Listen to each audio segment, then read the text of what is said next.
بسم اللہ الرحمن الرحیم. یہ ایکو بند کر دیجیے، بالکل ایکو بالکل بند کر دیجیے.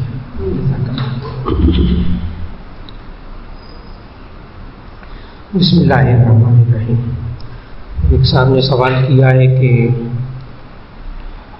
میں گھر بنانا چاہتا ہوں تو کسی بینک سے میں پیسے لے سکتا ہوں یا نہیں، کیا یہ سود ہوگا یا نہیں. اور ایک صاحب نے سوال کیا ہے کہ سود کے حوالے سے بنیادی اصول کیا ہے، ہمیں کیسے پتہ چلے کہ یہ سود ہے. تو اس کا جواب یہ ہے، ایک صاحب نے تو کہ جی کیا سود کی تعریف قرآن مجید میں آئی ہے کہ سود کیا ہوتا ہے. جی کو ذرا اور کم کر دیجیے، وہ بالکل کم کر دیں تاکہ لوگوں کو جملے سمجھ میں آئیں. یہ گونج کانوں سے ٹکراتی ہے تو جملے سمجھ میں نہیں آتی. تو اس کے لیے گزارش ہے کہ سب سے پہلے تو لفظ سود کو عربی زبان میں قرآن حکیم کے اندر ربا کہا گیا. ربا کا مطلب سود، اور اس کی تعریف اتنی عام تھی کہ اس دور کے کافروں کو بھی، جب قرآن نازل ہوا اس دور کے کافروں کو بھی سود کی تعریف، ربا کی تعریف معلوم تھی. یعنی ضرورت ہی نہیں تھی اس کی ربا کی تعریف بیان کرنے کی. مفسرین نے لکھا کہ اللہ نے ربا کھانے والوں کا ذکر کیا سورۃ البقرہ میں، الذین یأکلون الربا لا یقومون الا کما یقوم الذی یتخبطہ الشیطان من المس ذلک بأنہم قالوا انما البیع مثل الربا.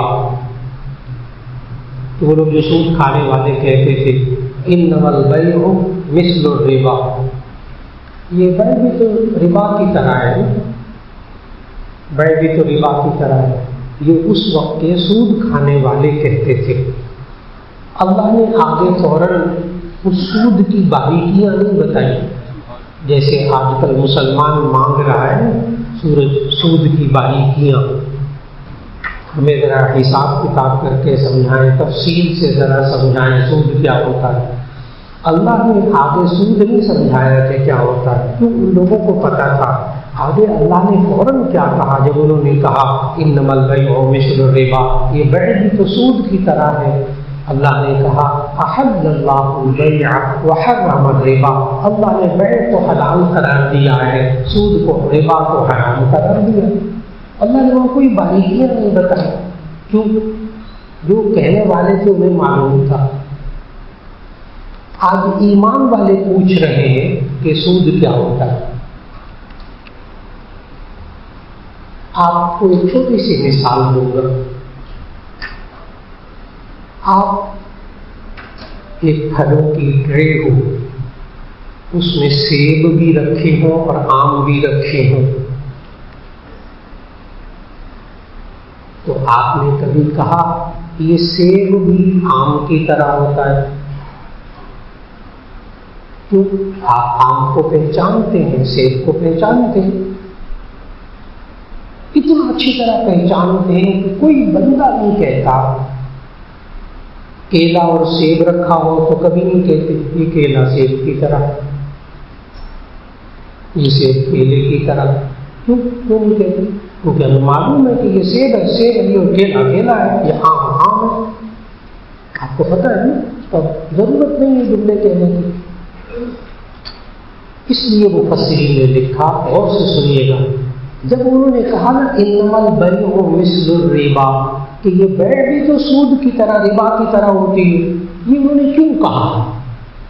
جب انہیں معلوم تھا کہ بیع الگ ہے اور ربا الگ ہے، یہ انہوں نے کیوں کہا؟ اس لیے کہ مثال دینے لگا ہوں. آج کے لوگ بھی یہی کہتے ہیں کہ مولانا یہ معاملہ ہے، یہ تو ربا ہے، وہ آپ اس کو نفع کہہ دیتے ہیں، اس کو ربا کہہ دیتے، سود کہہ دیتے ہیں. دور جدید کے لوگ کیا مثال دیتے ہیں، آسان کر کے سود کو بیان کرنے لگا ہوں. دور جدید کے لوگ کیا کہتے ہیں مولانا، اگر ایک دکاندار پبلشر سے 500 روپے کی کتاب لے کر آئے اور طالب علم کو وہ دکاندار 600 روپے کی وہ کتاب بیچ دے، اس نے 500 روپے پر کتنا کمایا؟ 100 روپے۔ تو اگر میں کسی کو نقد 500 روپیہ دے دوں اور کہوں کہ 6 مہینے بعد 3 مہینے بعد مجھے 600 روپیہ واپس دے دینا، اس نے بھی کتنا کمایا؟ 100۔ تو دونوں میں فرق کیا ہے؟ لیکن کافروں کو یہ فرق معلوم تھا کہ وہ جو کتاب بیچ کر 100 روپیہ کمایا اس کو بیع کہتے ہیں، اور جو اس نے نقد پیسے دے کر نفع کمایا اسے ربا کہتے ہیں۔ یہ بات کافروں کو بھی معلوم تھی۔ ابھی درمیان سوال مکمل ہو گیا۔ تو کافروں کو بھی معلوم تھا کہ بیع کیا ہوتی ہے، ربا کیا ہوتا ہے۔ اس لیے اللہ نے قرآن میں تعریف نہیں کی کہیں بھی ربا کی۔ مجھے بہت سے لوگ کہتے ہیں، پڑھے لکھے لوگ کہتے ہیں، مولانا اگر اسے ربا کی تعریف قرآن میں آ جاتی تو پھر سارے مسئلے حل نہ ہو جاتے۔ جی ربا کی تعریف اتنی واضح تھی ان لوگوں کے ذہن میں جس طرح کہ آپ کے سامنے یہ چاند سورج چمکتے ہوئے واضح ہے۔ آپ نے کبھی کہا چاند کو یہ سورج کی طرح ہے؟ کبھی کہا سورج کو چاند کی طرح ہے؟ نہیں، سورج ہوتا ہے، چاند چاند ہوتا ہے۔ زیادہ سے زیادہ یہی کہہ سکیں گے نا، سورج بھی گول نظر آتا ہے، چاند بھی گول نظر آتا ہے، 14 کا چاند، یہی کہہ سکیں گے نا مجھے۔ لیکن آپ اچھی طرح سمجھتے ہیں کہ سورج الگ چیز ہے، چاند الگ چیز ہے۔ کبھی آپ نے نہیں کہا کہ سورج چاند کی طرح ہوتا ہے، دونوں ایک جیسے ہوتے ہیں۔ کیوں؟ آپ دونوں کو پہچانتے ہیں۔ وہ کافر دونوں کو پہچانتے تھے، بیع کو بھی ربا کو بھی۔ کیا پہچانتے تھے؟ بیع کو وہ سمجھتے تھے بیع تجارت، بزنس، ٹرانزیکشن۔ بیع کی تعریف مبادلۃ المال بالمال بالتراضی، مال کا مال کے ساتھ تبادلہ کرے، باہمی رضامندی کے ساتھ،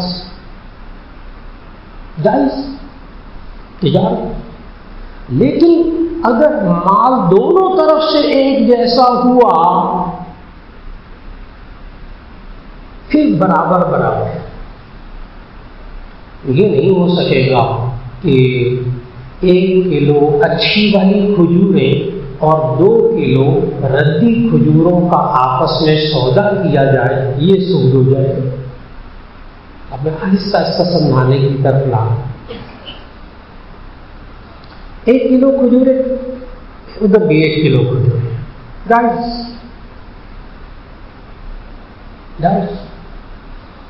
اگر آپ کے پاس ردی کھجوریں ہیں آپ ان کو بیچیں، جس مرضی بھاؤ بیچ دیں۔ آپ اچھی کھجوریں خریدنا چاہتے ہیں، آپ جو مرضی بھاؤ لگا کر خرید لیں، لیکن اس کھجور کے بدلے میں کھجور اضافہ کر کے نہیں لیں گے۔ نبی صلی اللہ علیہ وسلم نے سمجھایا کہ جو ایک جنس کی چیزیں ہوتی ہیں ان میں آپس میں ایک دوسرے سے اضافہ کر کے لیں گے، وہ ربا ہوگا۔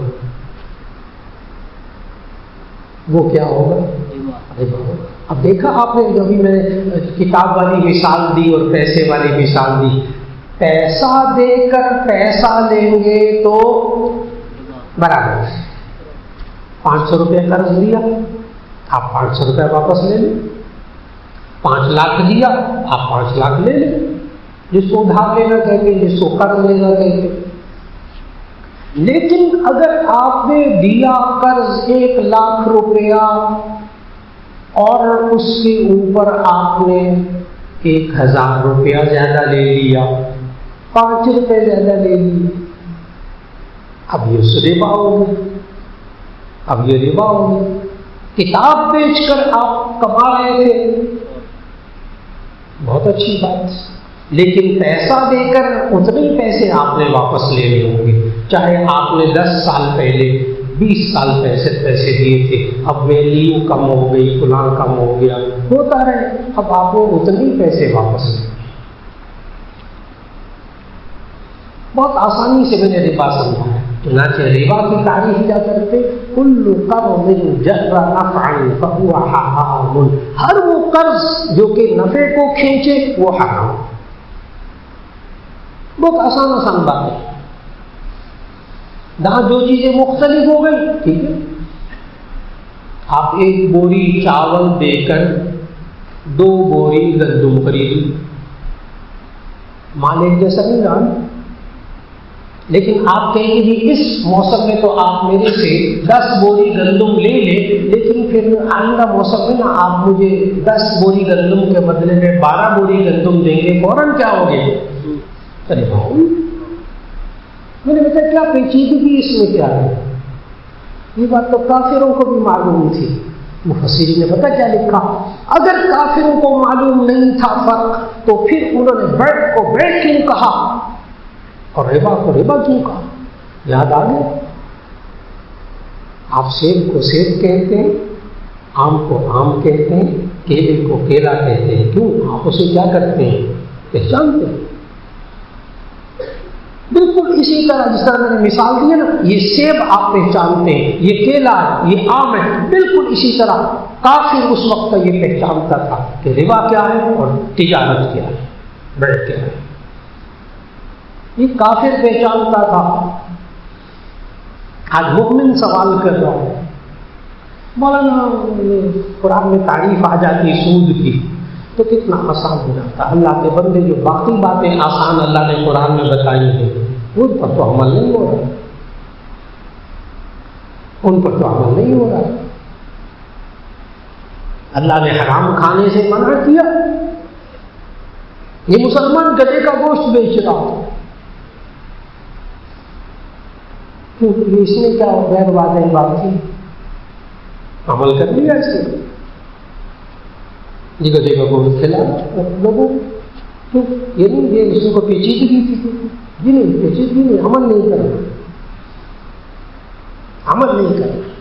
اور جو عمل کرنے والے الحمدللہ بالکل واضح ہے، تمام تجارتی امور میں یہ بینکنگ کہیں چلی جائے، یہ اکنامکس کہیں چلی جائے، یہ اقتصادیات کتنی ترقی کر جائے، قرآن کے احکام نے، دین اسلام نے قیامت تک قائم رہنا ہے۔ ہر سوال کا جواب مفتیان کرام کے پاس موجود ہے۔ ایک دفعہ پاس آ کر تو بیٹھے، پاس آ کر تو بیٹھے، الحمدللہ ان کے ذہن میں کوئی گنجلک نہیں، کوئی گول مول بات نہیں، ربا بالکل واضح ہے اور تجارت بالکل واضح ہے۔ تو اس لیے جو اب علماء نے کیا لکھا، انہوں نے سوال کیا تھا کہ میں گھر بنانے کے لیے بینک سے قرضہ لے لوں، تو اس کا جواب ہے کہ اگر وہ اسلامی بینک ہے تو لے لیں، علماء سے مشورہ کریں کہ میں اس طرح لے رہا ہوں یہ درست ہے، اور اگر کوئی سودی بینک ہے تو اس سے بالکل نہ لیں۔ ان دونوں میں طریقہ کار میں بالکل فرق ہے۔ آسان سا فرق کرتا ہے کہ جب آپ کوئی کار لیتے ہیں، مثال کار کی بھی دے دیں، کار کو ایزان بینک سے، اسلامی بینک سے، البرکہ سے، فلاں سے، اس اسلامی بینک سے لیتے ہیں، آپ کار کے مالک نہیں بنتے، کار کا مالک بینک ہوتا ہے، وہ آپ کو اب اجارے پہ لے کر آتے ہیں، اجارے پہ کرائے پہ لے کر آتے ہیں، اس کے ذریعے آپ کو پوری رقم ادا کرتے ہیں، جب رقم ادا کر لیتے ہیں آپ کو وہ مالک بنا دیتے ہیں۔ اور جو عام بینک کا وہ کیا کرتے ہیں، آپ جائیں گاڑی خریدیں، گاڑی کے مالک آپ ہوں گے اور پھر آپ اس میں سود ادا کریں، اتنا پیسہ زیادہ دیں گے، وہ سیدھی سی بات ہے کہ وہ سود ہے۔ اچھا، یہ ساری باتیں سننے کے بعد جو پڑھے لکھے لوگ ہوتے ہیں پتہ کیا کہتے ہوں گے، مولانا آپ کی باتوں سے ہم نے یہ سیکھا ہے کہ اگر ناک یہاں سے پکڑے تو حرام، اور اگر یوں ہاتھ گھما کے ناک پکڑے تو حلال۔ لوگ کھل کے بات کرتے ہیں، کہتے مولانا آپ کی باتوں سے بات معلوم ہوئی کہ ناک یوں پکڑے تو حرام اور یوں ہاتھ گھما کر پکڑے تو حلال۔ اس کا جواب غور سے سنیں، ان صاحب نے جو سوال کیا، یہ جو جملہ بولا، یہ بالکل ٹھیک سمجھے، یہ غلط جملہ نہیں ہے، یہ بالکل صحیح جملہ ہے۔ کیوں؟ اگر اور آپ سننا یہ کہے، اللہ اس کے رسول صلی اللہ علیہ وسلم یوں کہے دیکھو یوں ناک پکڑنا حرام، تو ہم کہیں گے حرام۔ اللہ اور اس کے رسول صلی اللہ علیہ وسلم کہیں یوں کر کے ناک پکڑو تو حلال، ہم کہیں گے بالکل حلال۔ اللہ اس کے رسول کہتے ہیں بغیر نکاح کے عورت سے ازدواجی تعلق قائم کرنا زنا حرام. اور دیکھو اگر تم ایجاب و قبول کر کے نکاح کر کے اس سے ازدواجی تعلق قائم کرو گے تو ثواب جائز نہیں. میں نے کیا کہا؟ ثواب. نکاح سنت عجیب سی بات ہے. وہی کام کیا ایک طرف زنا ایک طرف ثواب. اگر اللہ اس کے رسول صلی اللہ علیہ وسلم کے حکم کے خلاف کیا تو گناہ، حکم کے مطابق کیا ثواب. طریقہ کار اس مینول کے مطابق، اس طریقہ کار کے مطابق وہ کام کیا وہی حلال، اور اس کے خلاف کیا وہی حرام. اور یہ جو بات میں نے عرض کی نا، اس کے جواب میں بخاری شریف کی حدیث سنانے لگا. ایک صحابی بڑے غور سے سنی تاکہ یہ نا ذہن کی گنجلکیں حل ہو، ذہن کی پیچیدگیاں حل ہو. ایک صحابی نے دوسرے صحابی سے ایک بیع تجارت کرنا چاہی. صحابی ایک کے پاس اچھی کھجوریں تھی، دوسرے کے پاس تھی ردی کھجوریں. بخاری شریف کی حدیث سنا. وہ جب آپ سیدھی سی بات ہے، اچھی کھجوریں کیا ہوں گی؟ کم. اور ردی کھجوریں کیا ہوں گی؟ زیادہ. مثلا ایک بوری اچھی کھجور، ایک ڈبہ، ایک پیٹی اچھی کھجور، 2 پیٹیاں ردی کھجور. اسی طرح ہونا چاہیے.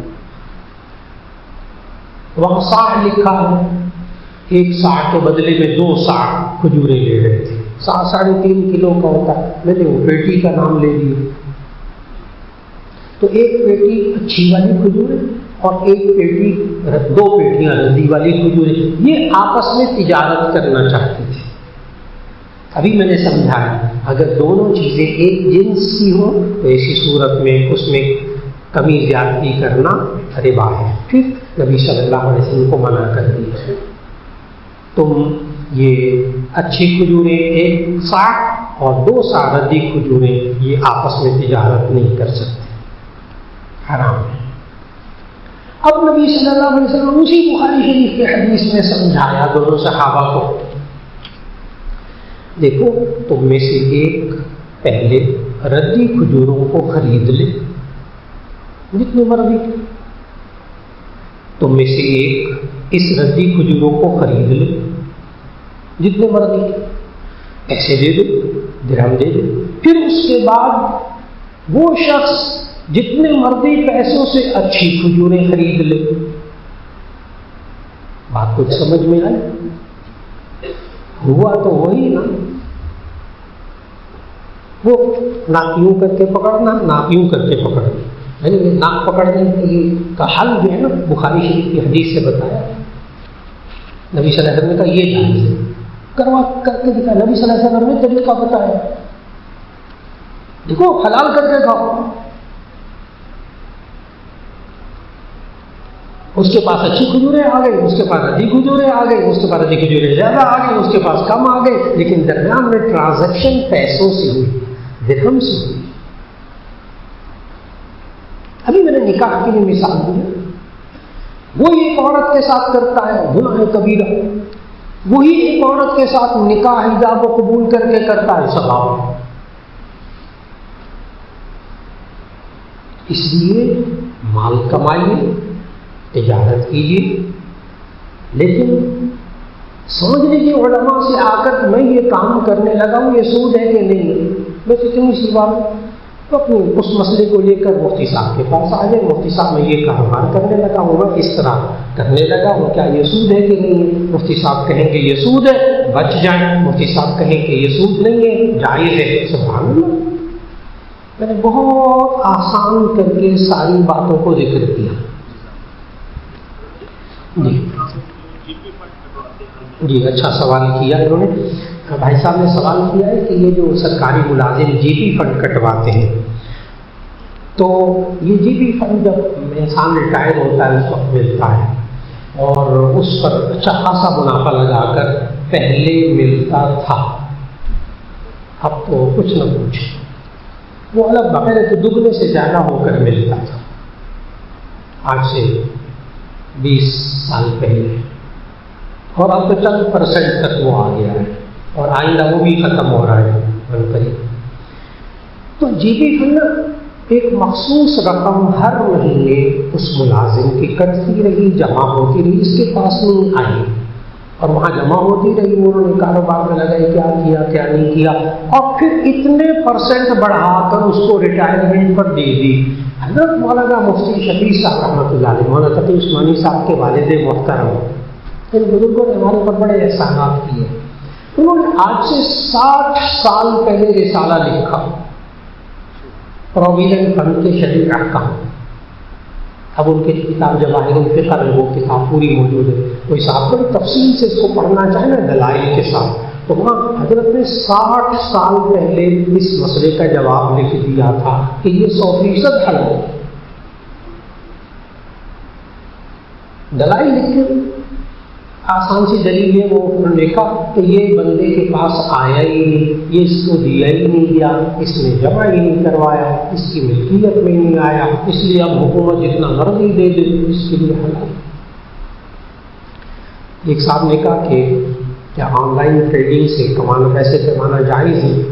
ایک عالم نے کہا اس میں توقف ہے، تو آئے بعد میں اس کی حرمت پر فتویٰ آ جائے تو اس سے ما قبل والی کمائی کا کیا حکم ہوگا؟ جی اب توقف نہیں ہے، اب توقف نہیں، ان عالم کو ممکن ہے ان باتوں کا پورا علم نہ ہو، لیکن اب ظاہر شکل کے دارالفتہ میں آئیں، اب تو آن لائن ٹریڈنگ پر ہمارے مفتیان کرام نے، ایک نے MPhil کر لیا، ایک نے PhD کر لی، اور اب یونیورسٹی میں یہ سب کچھ پڑھا رہے ہیں ہمارے مفتی حضرات، نہ فتوے کا کام نہیں کرتے۔ ہاں الحمدللہ اب باتیں ختم، اب تو ایک ایک بات کھل کے سامنے آ گئے۔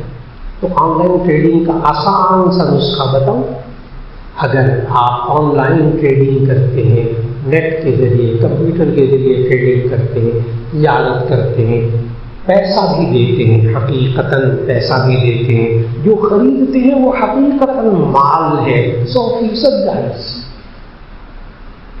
اور اگر مال بھی ہوا میں اور وہ چیز بھی ہوا میں، بس کمپیوٹر کے اندر تصویریں، شکلیں، تو پھر ایسی صورت میں نے بتایا تجارت کس کو کہتے ہیں؟ مبادلۃ المال بالمال بالتراضی، مال کا مال کے ساتھ تبادلہ کریں، باہمی رضامندی کے ساتھ، شرعی تقاضوں کو پورا کر کے، تو یہ تجارت ہے، اور بیچ میں مال ہی نہیں ہے۔ خلاص آن لائن ٹریڈنگ کے میں نے ساری قسموں کا جواب دے دیا، الحمدللہ ساری قسموں۔ اب تھوڑا سا سوچیں، کیا یہ آپ مال دے رہے ہیں؟ ٹھیک ہے، آپ اس سے مال دے رہے ہیں، ٹھیک ہے، شرعی تقاضے پورے ہو رہے ہیں، کوئی پیچیدگی ہے تو مفتی صاحب کے پاس آ جائے، اور اگر سب کچھ ہوائی ہو رہا ہے یہ تجارت نہیں، کچھ اور ہے۔ جی آپ نے کھجوروں کا اس کا سوال کیا تھا، میرے پاس گائے ہیں دودھ کا وہ گائے کا ایک میں گائے خرید اتنی اچھی والی قیمت طے کر کے کہ جی اتنے کی آپ لیں، دوسرے شہر میں کہاں سے لونا آتے ہیں، ادھر آ کے اس کو یہ کہتے ہیں کہ یار پہلے سے طے شدہ ہوتا ہے کہ یار کچھ گائیں ہم اپنی فروخت کرنا چاہتے ہیں، تو آپ اس سے قیمت مول لگا لینا دیکھ کے، اور جو قیمت سمجھ آئے ہم آپ کو دے دیں گے، بقایا اگر ہمارے پیسے بچیں گے ہم آپ کو دے دیں گے، آپ کے بچیں گے۔ بس بھائی صاحب نے سوال کیا وہی کھجوروں والا، اس پر گائے کا سوال کیا، جانوروں کا فارمنگ کرنے والے ہی حضرات کرتے ہیں کہ اچھی والی گائے ایک دے دی اور ادھر سے زیادہ گائے ہلکی والی لے دی، تو ان کا آپس میں تبادلہ نہ کیجیے، آپ پہلے خریدیے اچھی گائے، اس کی پیمنٹ کر دیجیے، آسان طریقے، اس کی باقاعدہ پیمنٹ کر دیجیے، اس کے بعد پھر دوبارہ جتنی گائے خریدنا چاہتے ہیں پھر پیمنٹ کر لیجیے، تاکہ درمیان میں کوئی بہام نہ رہے، بس آسان طریقہ۔ ایک صاحب نے کہا کہ لڑکی کے لیے رشتے چاہیے ہو تو لڑکے میں کن چیزوں کا اعتبار کیا جائے؟ جی بخاری شریف کی حدیث موجود، 2-3 احادیث، 2 حدیثوں کو ملا کر عرض کرنے لگا ہوں کہ نبی صلی اللہ علیہ وسلم نے سمجھایا کہ لوگ 5 چیزوں کو رشتے میں دیکھتے ہیں، لوگ 5 چیزیں رشتے میں دیکھتے ہیں، اس سے سمجھ میں آئے گا کہ رشتے میں کیا چیزیں دیکھنی چاہیے۔ نمبر 1 اس کا دین مسلمان بھی ہے کہ نہیں؟ بعد میں رشتہ کر کے بیٹھ جائے، بعد میں پتہ چلتا ہے او یہ تو مرزائی تھا، قادیانی تھا، لوگ بڑے بڑے دارالفتہ میں مسئلے. پہلے دین تو دیکھیں. نمبر 1 دین. نمبر 2 اس شخص کا حسب و نسب، خاندان. نمبر 3 اس کا مال. نمبر 4 اس کی شکل و صورت. نمبر 5 اس کا اخلاق اور کردار. پہلی 5 چیزیں ایک حدیث میں ہیں، اخلاق والی حدیث الگ ہے. تو رشتہ کرتے وقت لوگ کتنی چیزیں دیکھتے ہیں؟ 5. دین، حسب و نسب، خاندان، اس کا مال، اس کی شکل و صورت، 4 چیزیں. نمبر 5 اخلاق، کردار. نبی صلی اللہ علیہ وسلم نے بخاری شریف کی حدیث میں فرمایا کہ سب سے زیادہ اہمیت دین کو دو. سب سے زیادہ اہمیت دین کو دو رشتہ تلاش کرتے وقت. جب آپ مکمل ہو رشتہ تلاش کرتے وقت آپ 5 چیزیں دیکھیں. 5 چیزیں دیکھیں، لیکن سب سے اہمیت کس چیز کو دیں؟ آپ مال میں کمپرومائز کر سکتے، آپ شکل و صورت میں کمپرومائز کر سکتے ہیں، آپ حسب و نسب میں خاندان ان کا اونچا اس کا نیچا آپ کمپرومائز کر سکتے ہیں، لیکن دین کے معاملے میں کوئی کمپرومائز کبھی نہیں ہوتی. یہ بات نبی صلی اللہ علیہ وسلم نے سکھائی. تو رشتہ تلاش کرنے وقت کتنی چیزیں؟ 5 چیزیں. سب سے زیادہ اہمیت کس کو دینی؟ دیکھو. ایک صاحب نے لکھا ہے ایک آدمی کسی بڑے ڈیلر سے تیل اور شیمپو لے کر اپنے نام سے کاروبار کرتا ہے، اور وہ ڈیلر خود تیل اور شیمپو تیار کرتا ہے. اس ڈیلر نے اس بندے کو اپنے نام سے بیچنے کی کھلی اجازت دی ہے. تو ایسا کرنا میرا ٹھیک ہے جی. اس ڈیلر نے خود کہا ہے میں تیل اور شیمپو بناؤں گا، آپ اپنا کوئی نام رکھ کر آپ اس کو بیچیں، جائز. لیکن ایک کمپنی ہے وہ ایک مال بنا رہی ہے، اس کا ایک ٹریڈ مارک ہے. یہ بندہ اس کو غلط بیانی کر کے اپنا لیبل لگا کر بیچے گا، دھوکہ ہوگا، غلط بیانی ہوگی. یا اپنے گھر میں مال اس کمپنی کا بنا کر، جیسے کریموں وریموں ساری بوتلیں بڑا مسئلہ مشکل ہے. تو اگر وہ مال خود کمپنی کے علاوہ بنا کر اس کمپنی کا لیبل، سچا لیبل لگا کر، تو یہ بھی دھوکہ. لیبل تو یہ کمپنی نے بنایا، حالانکہ یہ اپنے گھر میں بنا ہے. دھوکہ، جھوٹ، حرام.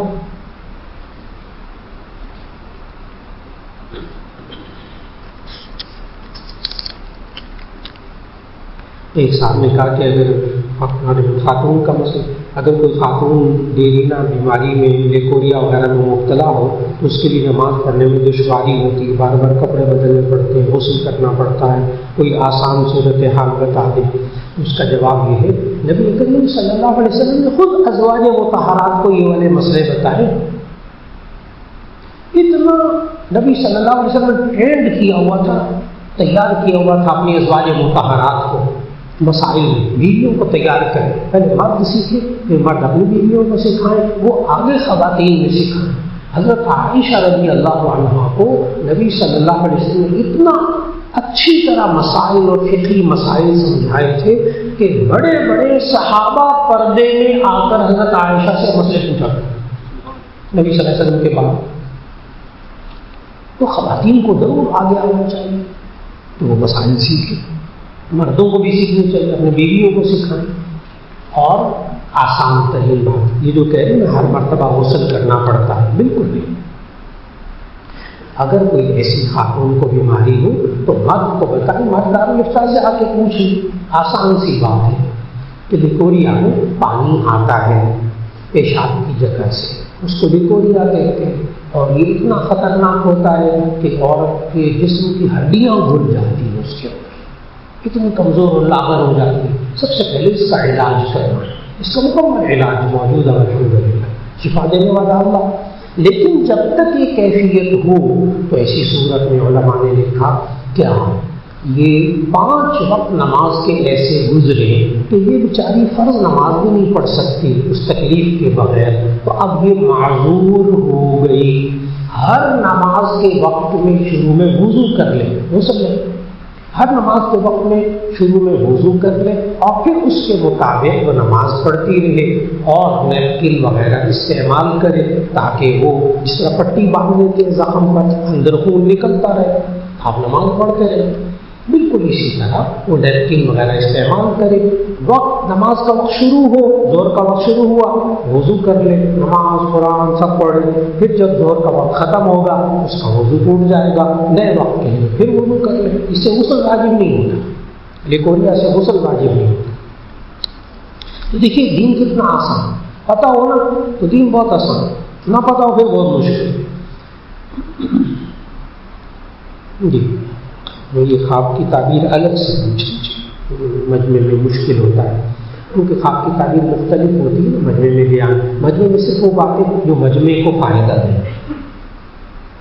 ایک صاحب نے کہا کہ بیوی رشتہ داروں سے میل جول پسند نہیں کرتی، عید کے موقع پر بھی نہیں جاتی، تو کیا یہ گناہ تو نہیں؟ تو اس کا جواب میں قطع تعلقی کو سمجھے، قطع تعلقی کیا چیز ہے۔ 3 کام اگر آپ کرتے رہے رشتہ داروں کے ساتھ تو قطع تعلق ہی نہیں ہوگی۔ 3 کام، نمبر 1 ان کو سلام کرتے رہے، نمبر 2 ان کو کبھی کبھار کھانے کی چیز کھانا کھلاتے رہے، نمبر 3 ان کو ہدیہ وغیرہ تحفہ دیتے رہے۔ قطع تعلق ہی نہیں ہوگی بھی تو ختم ہو جائے گی۔ یہ نبی صلی اللہ علیہ وسلم 3 طریقے بتائے۔ قطع تعلق میل جول نہیں رکھنا، اس کا حل کیا ہے؟ نمبر 1 سلام کرے، ظاہر جائیں گے تو سلام کریں، نہیں تو فون پر ہی کریں۔ نمبر 1 سلام کرے۔ نبی صلی اللہ علیہ وسلم نے صحابہ سے کہا افلا ادلکم علی شیء اذا فعلتموہ تحاببتم، کیا میں تمہیں ایسی چیز نہ بتاؤں جب تم کرنے لگو تو تمہیں آپس میں محبت ہو جائے؟ صحابہ نے کہا ضرور یا رسول اللہ فرمائیے۔ نبی صلی اللہ علیہ وسلم نے فرمایا افشوا السلام واطعموا الطعام، ایک دوسرے کو سلام کیا کرو، خوب سلام کیا کرو اور ایک دوسرے کو کھانا کھلایا کرو۔ پھر دوسری حدیث جامع ترمذی کی، نبی صلی اللہ علیہ وسلم نے فرمایا کہ تحادوا تحابوا، تم ایک دوسرے کو ہدیہ دیا کرو، اس سے محبت پیدا ہوتی۔ اور جامع ترمذی کی حدیث میں اور بھی الفاظ ہیں فَإِنَّ الْهَدِيَةَ تُذْهِبُ الزَّغَائِنَ، یہ ہدیہ جو ہے نا تحفہ، یہ پرانے غصے کو ختم کر دیتا ہے۔ دیکھ کر دیکھیے جو کوئی ناراض ہو نا رشتے دار، قطع تعلق ہی نہ کرے، کیا مطلب 3 چیزیں کم از کم نہ چھوڑیں۔ پھر جو مسلمانوں کے حقوق ہیں وہ ادا کرتے رہے، جو نبی صلی اللہ علیہ وسلم نے سمجھایا، بیمار ہو جائے تو بیمار پرسی کرے، فوت ہو جائے تو اس کے جنازے میں شریک ہو، سلام کرے تو اس کا جواب دے، دعوت دے تو اس کی دعوت کو قبول کرے۔ آسان آسان، دین بہت آسان۔ اگر آپ یہ کر رہے ہیں، اگلا ناراض ہے پھر بھی ناراض ہے، آپ کو گناہ نہیں ہوگا یہ 3 کام کرنے کے بعد۔ آپ گناہ سے نکلے، وہ لوگ ہوتے مجھے کہتے مولانا ہم نے بڑا سلام کیا، پتہ نہیں 100 دفعہ سلام کیا ہوگا، وہ آگے جواب ہی نہیں دیتا۔ آپ کے ذمے سلام کرنا ہے، اس کے ذمے جواب دینا ہے، وہ نہیں جواب دیتا خود گناہ گار ہوگا۔ آپ اپنا کام کرتے رہے، اللہ کے نزدیک آپ قطع تعلقی کرنے والے شمار نہیں ہوں گے۔ اپنے آپ کو تو بچائیں، اپنے آپ کو سیف کریں۔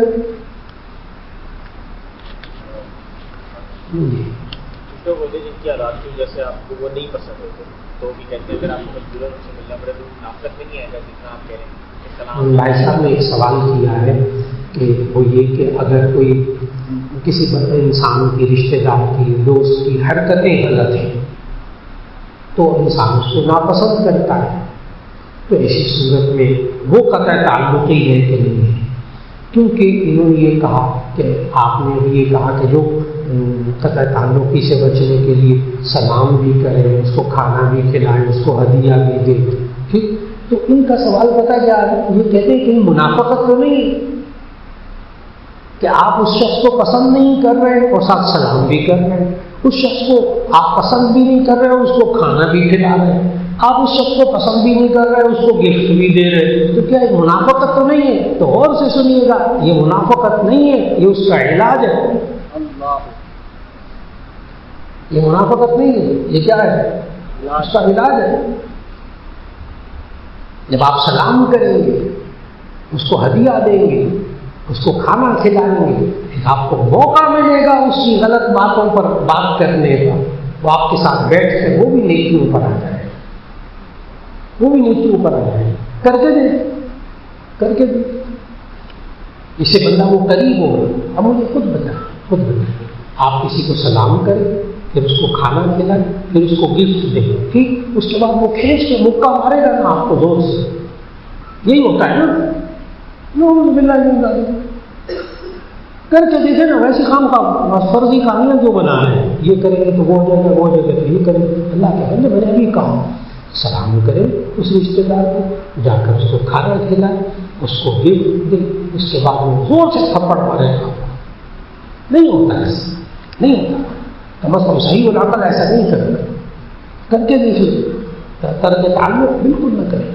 ایک صاحب نے کہا کہ کاروباری نقصان کی وجہ سے کافی لوگوں کا قرض ہے جو بہت پریشان کر رہے ہیں اور کوئی صورت نظر نہیں آ رہی، کوئی دعا بتا دیں۔ دعا بھی کسی عالم سے بیٹھ کر لکھوا بھی لیجیے گا۔ نبی صلی اللہ علیہ وسلم نے دعا سکھائی کہ اگر پہاڑ جتنا قرض بھی ہو تو اللہ وہ قرض ادا کروا دیتا ہے۔ حدیث میں وہ دعا موجود، اللہم اکفنی بحلالک عن حرامک واغننی بفضلک عمن سواک۔ بڑی آسان دعا، بڑی آسان دعا، اور دعا کا ترجمہ سنیں گے نا تو آپ کو پتہ چلے کہ مانگا کیا ہے۔ اصل ہم دعا پڑھنے سے پتہ نہیں کیا مانگا کیا ہے۔ اللہم اکفنی بحلالک عن حرامک، اے اللہ میری کفایت فرما حلال کے ساتھ، حرام سے مجھے بچا لے۔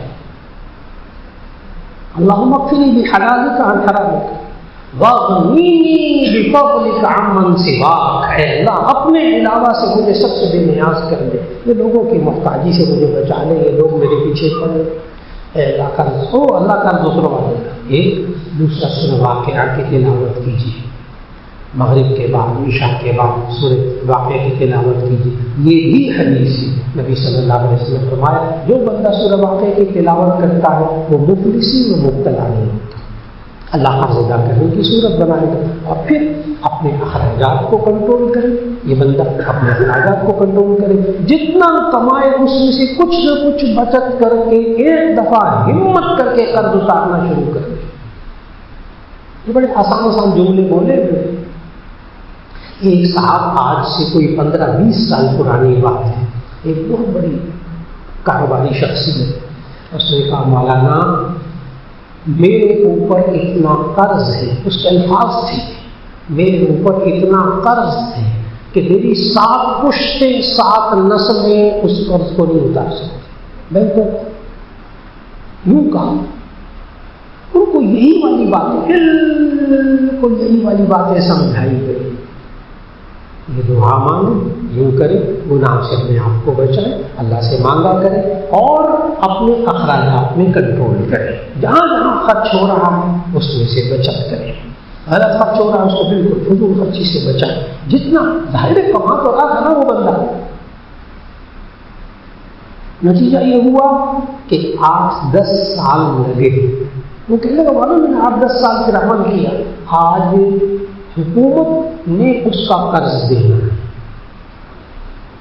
آج الٹا ہو چکا ہے، نکل چکا، وہ سود سے نکل چکا، بینکوں سے نکل چکا، صرف اتنی سی بات آئی تو ادا تو کر۔ یہاں قرض لینے والے کی نیت ہی ہوتی میں نے ادا نہیں کرنا، اور پھر اس کے بعد اور قرض لینا، یہیں سے خرابی پیدا ہو جاتی ہے، اپنے اخراجات کو کنٹرول نہیں کرنا، حلال حرام کی پرواہ نہیں کرنا، گناہوں سے بالکل نہیں بچنا، بس پھر تو کوئی انتہا نہیں، کوئی انتہا نہیں۔ ایک صاحب نے کہا کہ بال بنوانے، کون سے بال بنوانے سے گناہ ہوتا ہے، کس طریقے سے ہم بال بنوائیں، تو کون سا طریقہ سنت ہے؟ تو اس کا جواب یہ ہے، سر کے بال، داڑھی کے بال، مونچھوں کے بال اور جسم کے پالتو بال، بس جسم کے فالتو بال بغلوں کے نیچے زیر ناف کوشش کریں ہر جمعے کو غسل کریں اور اس کو صاف کریں، نہ ہو 2 ہفتے بعد 3 ہفتے بعد، لیکن 40 دن سے 3 ہفتے بعد، لیکن 40 دن سے زیادہ ہو جائیں تو مکروہ ہے، اس سے پہلے جائز۔ ایک مسئلہ حل ہو گیا۔ رہا سر کے بال تو سر کے بال آپ بالکل منڈوا دیں، جائز۔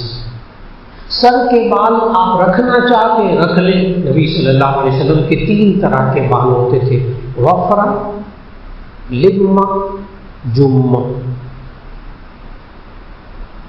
جب نبی صلی اللہ علیہ وسلم خط کرواتے تھے تو کانوں کی لو کے برابر بال آ جاتے تھے، سارے بال ایک جیسے۔ کبھی نبی صلی اللہ علیہ وسلم پیچھے کر لیتے تھے سارے بال، اور کبھی درمیان میں سے مانگ نکال لیتے تھے، دونوں طریقے کیے، کبھی سارے بال پیچھے، کبھی درمیان میں سے مانگ نکال لیتے تھے، اور سارے بال سر کے ایک جیسے ہیں۔ اگر 1 انچ بال ہے تو یہاں سے بھی 1 انچ، پیچھے سے بھی 1 انچ، اوپر سے بھی 1 انچ۔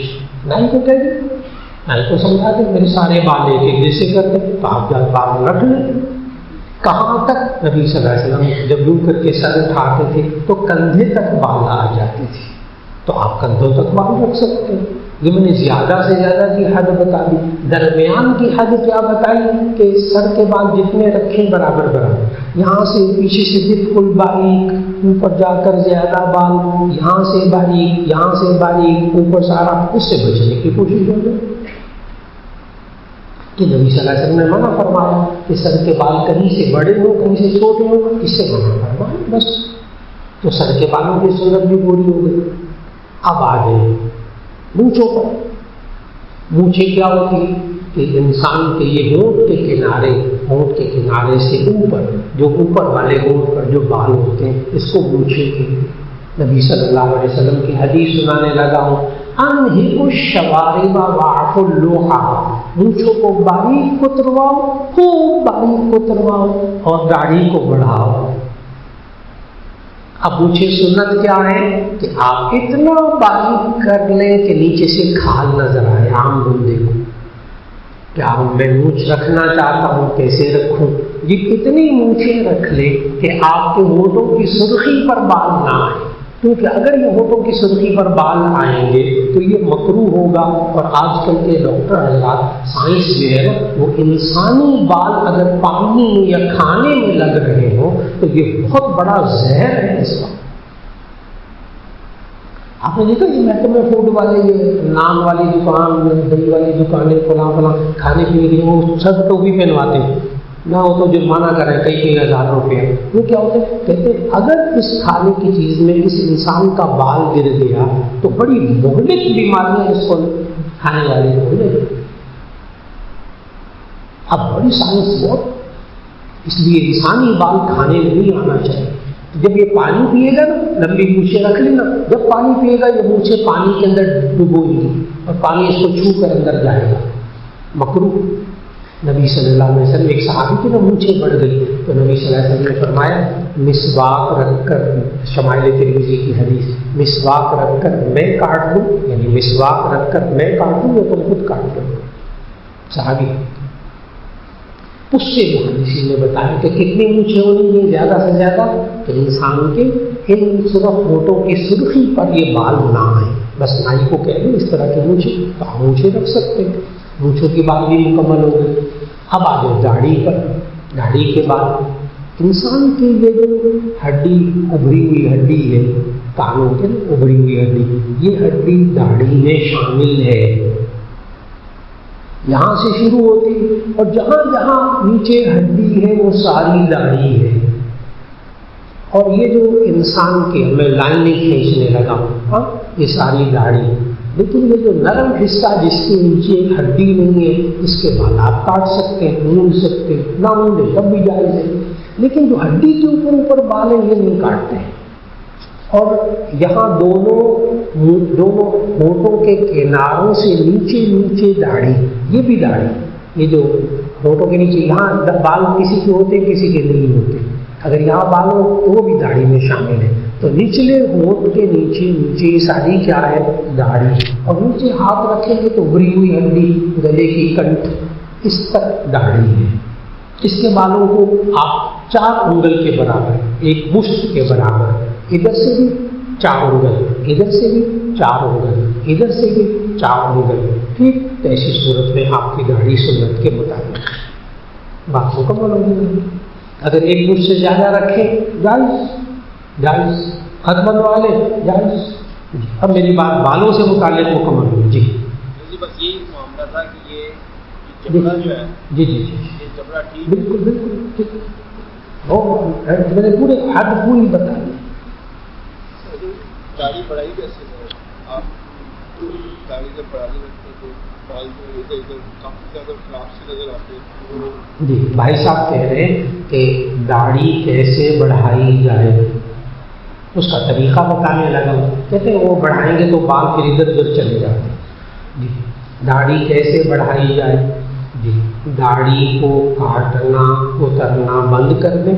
جب 4 انگل کے برابر ادھر سے ہو جائے، کنگھی بھی کریں، اس کو شیمپو بھی کریں، صاف ستھری داڑھی رکھیں. اور جب وہ 4 انگل ہو جائے اس کے بعد باقی نائی کو کہیں کہ کاٹ دیں. بس انشاءاللہ داڑھی بڑھ گئی. کتنا آسان اس کا بتایا، بغیر کوئی دوائی کی. جی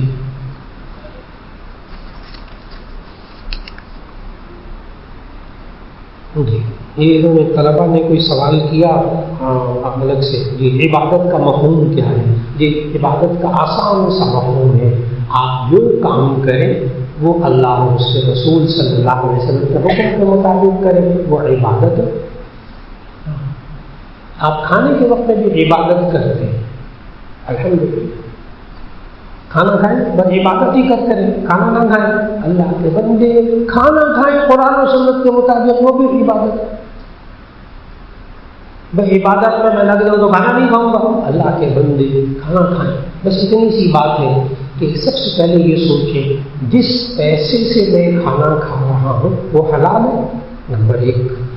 نمبر 2، جو کھانا میں کھا رہا ہوں وہ حلال ہے کہ نہیں. نمبر 3، بسم اللہ پڑھ کر ہاتھ دھو کر کھانا کھا لیں.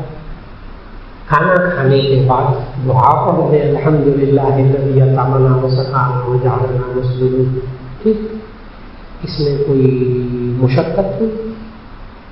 یہ سارا کھانا عبادت، اللہ کے حکم کے مطابق کھانا کھائیں. آپ روسٹ کھائیں، دال کھائیں، روٹی کھائیں. نبی صلی اللہ علیہ وسلم روسٹ بھی کھاتے تھے، روسٹ بھی کھاتے تھے. بھنی بکری کا گوشت کھاتے تھے تو روسٹ کہتے ہیں نا، کبھی کبھار کھاتے تھے، عادت نہیں بناتے تھے. اور ڈاکٹر راضی یہ سمجھاتے ہیں تو میں نے سمجھا کہ عبادت کیا ہے. اپنی زندگی کا ہر کام کرتے ہوئے سوچیں اب اللہ اور اس کے رسول صلی اللہ علیہ وسلم نے کیا کہا. لباس پہنتے وقت، کھانا کھاتے وقت، سوتے وقت، چلتے پھرتے وقت، کماتے وقت، دوسرے سے ملاقات کرتے وقت، اب اللہ اور اس کے رسول صلی اللہ علیہ وسلم کا حکم کیا ہے. بس کوئی یہ نہیں ہوتا کہ اللہ وہ انسان قرآن و سنت کے مطابق زندگی گزارے تو پھر اب نارمل زندگی ہوگی، ہم نارمل زندگی نہیں گزار سکیں گے. اس بندے کو دین کا پتہ ہی نہیں، اس بندے کو دین کا نہیں پتہ پکا. ورنہ دین نے نارمل زندگی سکھائی ہے اور گناہ کی زندگی اب نارمل ہوتی ہے. اچھی طرح یاد رکھیں، گناہ کی زندگی اب نارمل، قرآن و سنت کے مطابق جو زندگی ہوگی وہ کیا ہوگی؟ وہ نارمل. بالکل آسان بات. ایک صاحب نے کہا کہ اگر عورت کماتی ہو تو اس کو اپنی کمائی کہاں خرچ کرنی چاہیے. جو عورت کماتی ہے پردے کا خیال کر کے، حلال کماتی، گھر میں کماتی ہو، کھانا بنا کر، چیزیں بنا کر، سلائی کڑھائی کر کے خود کماتی، حلال طریقے سے کماتی. اب جہاں جہاں اللہ اور اس کے رسول صلی اللہ علیہ وسلم نے کہا وہاں خرچ کر لیں. لیکن یہ نہیں ہے کہ یہ شوہر کو ہی پالتی رہے. یہ ہے شوہر کے ذمے ہے اس کا نام نفقہ، اس کے اخراجات شوہر کے ذمے ہیں شرعی طور پر. لیکن یہ عورت پھر گھر کے کاموں میں تعاون کرتی ہے، بہت اچھا. اس کے شوہر کو پیسوں کی ضرورت ہو تو کم کماتا، جی بالکل بالکل آپ تعاون کر لیں، تعاون کر لیں. کہتے ہیں مال مویشی آدھ پر دینا، اس بارے میں اور اس میں بہت زیادہ ہو رہا ہے.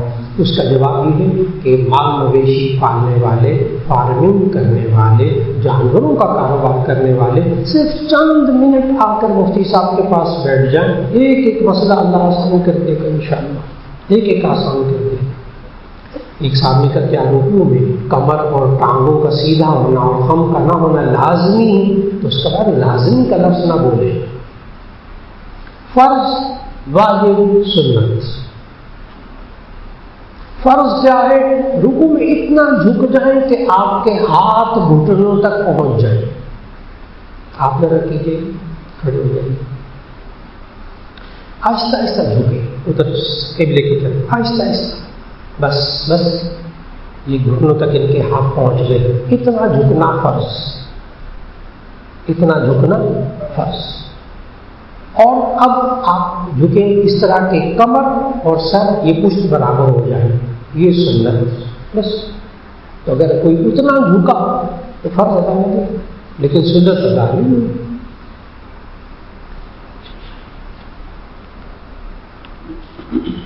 وقت مکمل ہوا چاہتا ہے تو پھر انشاءاللہ باقی اگلے جمعے کے لیے رکھ لیجیے. السلام علیکم.